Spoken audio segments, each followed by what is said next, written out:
Yo, happy Sunday sa lahat. Another day, another cooking. Tara, samahan nyo ako. Magluluto tayo ng adobong isaw ng baboy. Ito ang ingredients natin mga men. Isaw ng baboy. Toyo, suka, siyempre labuyo, sibuyas, bawang, laurel. Game. Linisin muna natin yung loob ng isaw bago natin pakuluan. Let's go. Kalinis natin, pakuluan natin sa asin. Pakuluan natin siya ng 30 minutes. Yan mga men, panapakuluan natin siya ng 30 minutes. I-cool down lang natin siya. Hiwain in bite size at linisin ulit. Pag nahiwa na natin in bite size, banlawan natin ulit. Banlaw lang ng banlaw mga men, dalawang banlaw. Isa na tayo, bawang, sibuyas. Sabay-sabay na yan. Nalagay na natin isaw ng baboy. Lagay tayo ng suka. Dato puti, baka naman. Lagay tayo beef cubes. Pangkat na tubig. Laurel. Takpan at pakuluan ng 15 minutes. Pag okay na siya mga men, timpla na natin ng toyo. Lagay tayong toyo. Silver swan, baka naman. Garlic powder. Masarap na yung bawang mga. Minta ng Japan, kosyo,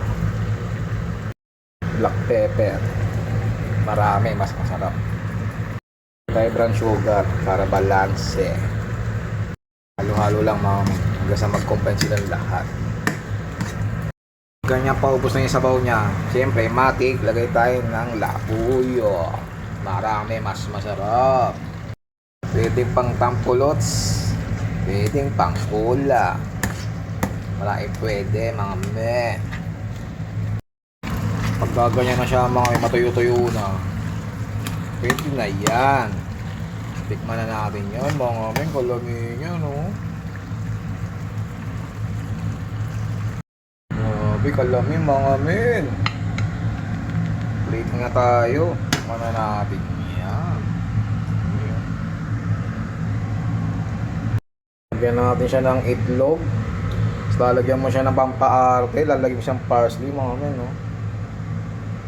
Kalame. Ang daon ng sibuyas mga men no. Kalame. Yung mga men, the moment of truth, tikman natin ng spicy adobong isaw ng baboy. Thank you Lord, tadakimasu. Sabayan mo ng onigiri, rice bowl mga men. Palat-palat yan. Kain tayo kain.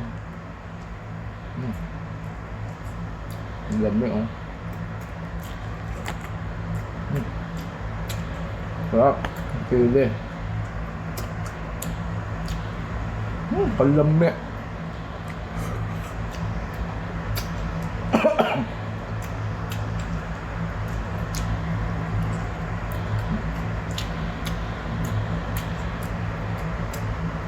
Lamig kaayo mga men.